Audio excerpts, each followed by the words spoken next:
ನಮಸ್ತೆ ವೀಕ್ಷಕರೇ, ನಿಧಿ ಅಡುಗೆ ಚಾನಲ್ಗೆ ನಿಮಗೆಲ್ಲರಿಗೂ ಸ್ವಾಗತ. ಇವತ್ತು ತುಂಬ ಸಿಂಪಲ್ ಹಾಗೂ ಟೇಸ್ಟಿಯಾದ ಸಾಂಬಾರ್ ರೈಸ್ ಹೇಗೆ ಮಾಡೋದಂತ ನೋಡೋಣ. ಇದನ್ನು ನೀವು ಬೆಳಗಿನ ಉಪಹಾರಕ್ಕೆ, ಮಧ್ಯಾಹ್ನ ಮಕ್ಕಳ ಲಂಚ್ ಬಾಕ್ಸ್ಗೆ ಅಥವಾ ಆಫೀಸ್ಗೆ ಹೋಗುವವರಿಗೆ ಕಟ್ಟಿಕೊಡಲಿಕ್ಕೆ ತುಂಬ ಚೆನ್ನಾಗಿರ್ತದೆ. ಅನ್ನ ಸಾಂಬಾರ್ ಪ್ರತ್ಯೇಕವಾಗಿ ಮಾಡುವ ಬದಲು ಈ ರೀತಿ ಒನ್ ಪಾಟ್ ರೆಸಿಪಿಯನ್ನು ನೀವು ಟ್ರೈ ಮಾಡ್ಬೋದು. ಇದನ್ನು ನೀವು ಟ್ರಾವೆಲಿಂಗ್ ಸಮಯದಲ್ಲಿ ಅಥವಾ ಗಡಿಬಿಡಿಯ ದಿನಗಳಲ್ಲಿ ಈ ರೀತಿಯಲ್ಲಿ ಮಾಡ್ಬೋದು. ಬನ್ನಿ ಮಾಡುವ ವಿಧಾನ ನೋಡೋಣ. ಮೊದಲಿಗೆ ಇಲ್ಲಿ 1 ಕಪ್ಪಷ್ಟು ಊಟದ ಅಕ್ಕಿ ಒಂದು ಪಾತ್ರೆಗೆ ಸೇರಿಸುವ. ನಾನಿಲ್ಲಿ ಸೋನಾ ಮಸೂರಿ ಅಕ್ಕಿಯನ್ನು ಬಳಸ್ತಾ ಇದ್ದೇನೆ. ಇದರ ಜೊತೆಗೆ ಅದೇ ಕಪ್ಪಲ್ಲಿ ಅರ್ಧ ಕಪ್ಪಷ್ಟು ತೊಗರಿಬೇಳೆಯನ್ನು ಸೇರಿಸಬೇಕು. ನೀರು ಹಾಕಿ 3-4 ಸಲ ಚೆನ್ನಾಗಿ ಇದನ್ನು ತೊಳೆದು ಇದನ್ನು ಕುಕ್ಕರಲ್ಲಿ ಬೇಯಿಸಬೇಕು. ತೊಳೆದಿಟ್ಟ ಅಕ್ಕಿ ಹಾಗೂ ಬೇಳೆಯನ್ನು ಸೇರಿಸುವ ಹಾಗೂ ಇದರ ಜೊತೆಗೆ ಕೆಲವು ತರಕಾರಿಯನ್ನು ಸೇರಿಸ್ತಾ ಇದ್ದೇನೆ. ಇಲ್ಲಿ ತರಕಾರಿಗಳನ್ನು ಚೆನ್ನಾಗಿ ತೊಳೆದು ಕಟ್ ಮಾಡಿಟ್ಟಿದ್ದೇನೆ. ಒಂದು 10-15 ಬೀನ್ಸ್, 2 ಕ್ಯಾರೆಟ್ ಹಾಗೂ 2 ಆಲೂಗಡ್ಡೆ ಇದರ ಸಿಪ್ಪೆಯನ್ನು ತೆಗೆದು ತೊಳೆದು ಕಟ್ ಮಾಡಿಟ್ಟಿದ್ದೇನೆ. ಇದನ್ನು ಕೂಡ ಅಕ್ಕಿ ಬೇಳೆ ಜೊತೆಗೆ ಈ ಪ್ಯಾನಲ್ಲಿ ಸೇರಿಸುವ.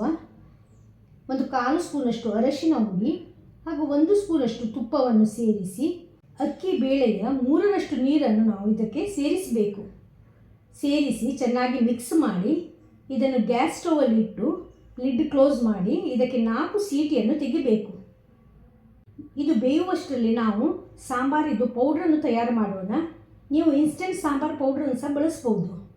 ಇಲ್ಲಿ ಒಂದು ಕಡಾಯಿಯಲ್ಲಿ 1 ಸ್ಪೂನಷ್ಟು ಕೊತ್ತಂಬರಿ ಕಾಳು, ಅರ್ಧ ಸ್ಪೂನ್ ಜೀರಿಗೆ, 10 ಮೆಂತೆಕಾಳು, 10 ಕಾಳು ಮೆಣಸು, 1 ಸ್ಪೂನಷ್ಟು ಉದ್ದಿನಬೇಳೆ ಹಾಗೂ 1 ಸ್ಪೂನಷ್ಟು ಕಡಲೆಬೇಳೆಯನ್ನು ಸೇರಿಸುವ ಹಾಗೂ 3 ಗರಿಯ ಕರಿಬೇವಿನ ಎಲೆಯನ್ನು ಸೇರಿಸಿ ಇವೆಲ್ಲವನ್ನು ಡ್ರೈ ರೋಸ್ಟ್ ಮಾಡಬೇಕು.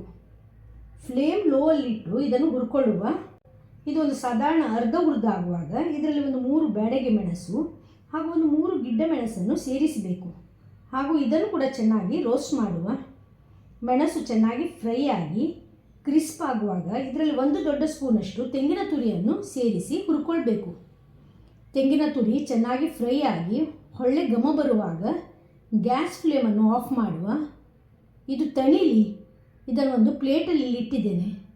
ತಣ್ಣದ ನಂತರ ಸ್ವಚ್ಛವಾದ ನೀರಿನ ಪಸೆ ಇಲ್ಲದ ಮಿಕ್ಸರ್ ಜಾರಿಗೆ ಸೇರಿಸಿ ಇದನ್ನು ಫೈನಾಗಿ ಪೌಡ್ರ್ ಮಾಡಬೇಕು. ನೋಡಿ, ಈ ರೀತಿಯಲ್ಲಿ ಪೌಡ್ರ್ ಮಾಡಿದ್ದೇನೆ. ಇದನ್ನಿಲ್ಲಿ ಒಂದು ಪಾತ್ರೆಯಲ್ಲಿ ಸೇರಿಸುವ.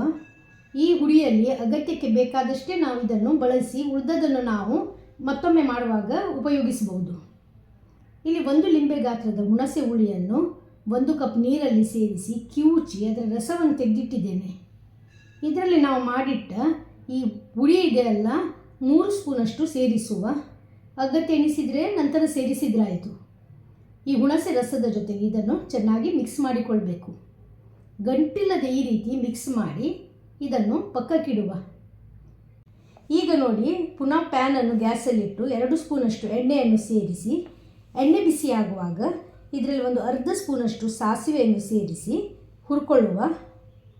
ಸಾಸಿವೆ ನೋಡಿ ಸಿಡಿಯಲು ಇಲ್ಲಿ ಪ್ರಾರಂಭವಾಗಿದೆ. ಈಗ ಇದರಲ್ಲಿ 20 ಸಣ್ಣ ನೀರುಳ್ಳಿ, ಸಾಂಬಾರು ನೀರುಳ್ಳಿ ಇದೆಯಲ್ಲ ಅದನ್ನು ಸೇರಿಸಬೇಕು. ಇದರ ಜೊತೆಗೆ 1 ಒಣಮೆಣಸು, 15 ಕರಿಬೇವಿನ ಎಲೆಯನ್ನು ಸಹ ಸೇರಿಸಿ ಹುರ್ಕೊಳ್ಳುವ. ಚೆನ್ನಾಗಿ ಇವೆಲ್ಲವನ್ನು ಫ್ರೈ ಮಾಡಿಕೊಳ್ಬೇಕು. ಇಷ್ಟು ಫ್ರೈ ಆಗುವಾಗ ಇದರಲ್ಲಿ 1/4 ಸ್ಪೂನಷ್ಟು ಹಿಂಗಿನ ಹುಡಿಯನ್ನು ಸಹ ಸೇರಿಸುವ. ಚೆನ್ನಾಗಿ ಇವೆಲ್ಲವನ್ನು ಫ್ರೈ ಮಾಡಿಕೊಳ್ಬೇಕು. 2 ದೊಡ್ಡ ಟೊಮೆಟೊ ಸ್ವಲ್ಪ ದೊಡ್ಡದಾಗಿ ಪೀಸಸ್ ಮಾಡಿದ್ದನ್ನು ಸೇರಿಸಬೇಕು. 1-2 ನಿಮಿಷಗಳ ಕಾಲ ಟೊಮೆಟೊ ಸೇರಿಸಿದ ನಂತರ ನಾವು ಇದನ್ನು ಹುರ್ಕೊಳ್ಬೇಕು. ಫ್ಲೇಮ್ ಇದೆಯಲ್ಲ ಮೀಡಿಯಮಲ್ಲೇ ಇರಬೇಕು. ಈಗ ಇದರಲ್ಲಿ ನಾನು 2 ಬದನೆ ಹಾಗೂ 2 ನುಗ್ಗೆಯನ್ನು ಕಟ್ ಮಾಡಿ ಇದಕ್ಕೆ ಸೇರಿಸ್ತಾ ಇದ್ದೇನೆ. ಇದು 5 ನಿಮಿಷ ಬೇಯಿಸಿದರೆ ಸಾಕು. ಹಾಗಾಗಿ ಕುಕ್ಕರಲ್ಲಿ ನಾನು ಇದನ್ನು ಸೇರಿಸಿ ಬೇಯಿಸಲಿಲ್ಲ. ಕುಕ್ಕರಲ್ಲಿ ಸೇರಿಸಿದ್ರೆ ಇದು ಓವರ್ ಕುಕ್ ಆಗ್ತದೆ. ಒಗ್ಗರಣೆಯಲ್ಲಿ ಇದನ್ನು ಫ್ರೈ ಮಾಡಿಕೊಳ್ಳುವ. ಈಗ ಇದರಲ್ಲಿ ಹುಳಿ ರಸವನ್ನು ಸೇರಿಸಬೇಕು. ನಾವು ಆಗಲೇ ತಯಾರಿಸಿಟ್ಟ ಮಸಾಲೆ ಮಿಶ್ರಿತ ಹುಳಿ ರಸವನ್ನು ಇದರಲ್ಲಿ ಸೇರಿಸುವ. ಜೊತೆಗೆ 1 ಅರ್ಧ ಕಪ್ಪಷ್ಟು ನೀರನ್ನು ಸಹ ಸೇರಿಸಬೇಕು. ಹುಣಸೆ ರಸದಲ್ಲಿ ಸೇರಿಸಿ ಇದನ್ನು ಮುಚ್ಚಿ 5 ನಿಮಿಷ ಇದನ್ನು ಕುದಿಸಿಕೊಳ್ಬೇಕು. ಹೋಳುಗಳು ನೋಡಿ ಚೆನ್ನಾಗಿ ಕುಕ್ಕಾಗಿ ನೀರುಳ್ಳಿ ಕೂಡ ಚೆನ್ನಾಗಿ ಬೇಯಬೇಕು. ಈಗ 5 ನಿಮಿಷ ನಂತರ ಇದರ ಕ್ಯಾಪನ್ನು ಇಲ್ಲಿ ಓಪನ್ ಮಾಡಿದ್ದೇನೆ. ತರಕಾರಿ ಇದೆಲ್ಲ ಪರ್ಫೆಕ್ಟಾಗಿ ಬೆಂದಿದೆ. ಇಷ್ಟಾದರೆ ಸಾಕು. ಈಗ ಇದರಲ್ಲಿ 3 ದೊಡ್ಡ ಕಪ್ಪಷ್ಟು ನೀರನ್ನು ಸೇರಿಸಬೇಕು. ರುಚಿಗೆ ಉಪ್ಪನ್ನು ಸೇರಿಸಿ ಚೆನ್ನಾಗಿ ಒಮ್ಮೆ ಮಿಕ್ಸ್ ಮಾಡಿಕೊಳ್ಳುವ. ಈ ನೀರಿಗಿದೆಲ್ಲ ಕುದಿ ಬರಬೇಕು. ಈ ಬದಿ ನೋಡಿ, ಅಕ್ಕಿ ಹಾಗೂ ಬೇಳೆ ತರಕಾರಿ ಜೊತೆಗೆ ಸೇರಿಸಿ ಒಂದು 4 ಸೀಟಿ ತೆಗೆದಿದ್ದೇನೆ. ಇಲ್ಲಿ ಕುಕ್ಕರ್ ಲಿಡ್ಡನ್ನು ಓಪನ್ ಮಾಡಿದ್ದೇನೆ. ಚೆನ್ನಾಗಿ ಮಿಕ್ಸ್ ಮಾಡಿಕೊಳ್ಳುವ. ನೀರು ನೋಡಿ ಕಂಪ್ಲೀಟಾಗಿ ಅಬ್ಸಾರ್ಬ್ ಆಗಿದೆ. ಈ ಬದಿಯಲ್ಲಿ ನೋಡಿ ನೀರಿಗೆ ಸಹ ಕುದಿ ಬರಲು ಪ್ರಾರಂಭವಾಗಿದೆ. ಬೇಯಿಸಿದ ಅಕ್ಕಿ ಬೇಳೆಯನ್ನು ಇದರಲ್ಲಿ ಸೇರಿಸುವ. ಮಸಾಲೆ ಜೊತೆಗೆ ಚೆನ್ನಾಗಿ ಮಿಕ್ಸ್ ಮಾಡಿಕೊಳ್ಳುವ. ಫ್ಲೇಮ್ ಇದೆಯಲ್ಲ ಮೀಡಿಯಮಲ್ಲೇ ಇರಬೇಕು. ಮೀಡಿಯಮ್ ಫ್ಲೇಮಲ್ಲಿ ಇದನ್ನು ಚೆನ್ನಾಗಿ ಕುದಿಸಿಕೊಳ್ಬೇಕು. ಈಗ ಇದರ ಕನ್ಸಿಸ್ಟೆನ್ಸಿ ನೋಡಿ ಸ್ವಲ್ಪ ಗಾಢವಾಗಿ ಬರಲು ಪ್ರಾರಂಭವಾಗಿದೆ. ಸ್ವಲ್ಪ ನೀರಿದೆ, ಹಾಗಾಗಿ ಇನ್ನೊಂದು 5 ನಿಮಿಷ ಇದನ್ನು ನಾವು ಬೇಯಿಸಿಕೊಳ್ಬೇಕು. ಫ್ಲೇಮ್ ಲೋ ಅಲ್ಲಿಟ್ಟು ಚೆನ್ನಾಗಿ ಇದನ್ನು ಈ ರೀತಿಯಲ್ಲಿ ಮಿಕ್ಸ್ ಮಾಡಿಕೊಳ್ಳುವ. 1 ಸ್ಪೂನಷ್ಟು ತುಪ್ಪವನ್ನು ಸೇರಿಸಿ ಚೆನ್ನಾಗಿ ಮಿಕ್ಸ್ ಮಾಡಿಕೊಳ್ಳುವ. ಕನ್ಸಿಸ್ಟೆನ್ಸಿ ನೋಡಿ ಈ ಹದಕ್ಕೆ ಬಂದಿದೆ. ತಂದ ನಂತರ ನೋಡಿ ಇದಕ್ಕೆ ಇನ್ನಷ್ಟು ಥಿಕ್ನೆಸ್ ಬರ್ತದೆ. ಫೈನಲಿ ನಮ್ಮ ಸಾಂಬಾರ್ ರೈಸ್ ಅಥವಾ ಸಾಂಬಾರ್ ಸಾದಮ್ ಇದೆಯಲ್ಲ ರೆಡಿಯಾಗಿದೆ. ಇದನ್ನಿಲ್ಲಿ ಸರ್ವ್ ಮಾಡುವ. ನಿಮಗೆ ನೋಡಿದ್ರೇ ತಿಳಿತದೆ ಎಷ್ಟು ಚೆನ್ನಾಗಿ ಬಂದಿದೆ ಅಂತ. ಟೇಸ್ಟ್ ವೈಸ್ ಅಂತೂ ಇದು ಸೂಪರ್ ಆಗ್ತದೆ. ಅನ್ನ ಸಾಂಬಾರ್ ಪ್ರತ್ಯೇಕವಾಗಿ ಮಾಡುವ ಬದಲು ಈ ರೀತಿ 1 ಪಾಟ್ ರೆಸಿಪಿಯನ್ನು ನೀವು ಟ್ರೈ ಮಾಡ್ಬೋದು. ಬೆಳಗ್ಗಿನ ಉಪಹಾರಕ್ಕೆ ಸಹ ಇದನ್ನು ತಯಾರಿಸ್ಬೋದು. ಇದನ್ನು ನೀವು ಟ್ರಾವೆಲಿಂಗ್ ಸಮಯದಲ್ಲಿ ಸಹ ಉಪಯೋಗಿಸ್ಬೋದು. ಬೆಳಗಿನ ಗಡಿಬಿಡಿಯ ಸಮಯದಲ್ಲಿ ಅನ್ನ ಸಾಂಬಾರ್ ಅಥವಾ ಅನ್ನ ಪಲ್ಯ ಪ್ರತ್ಯೇಕವಾಗಿ ಮಾಡುವ ಬದಲು ಈ ರೀತಿ ಸಾಂಬಾರ್ ರೈಸ್ ಮಾಡಿ ನೀವು ಸವಿಯಿರಿ. ಖಂಡಿತ ಇದು ಎಲ್ಲರಿಗೂ ಇಷ್ಟವಾಗುವಂಥ ರೆಸಿಪಿ. ಟ್ರೈ ಮಾಡಿ ನಿಮ್ಮ ಅಭಿಪ್ರಾಯವನ್ನು ತಿಳಿಸಿ.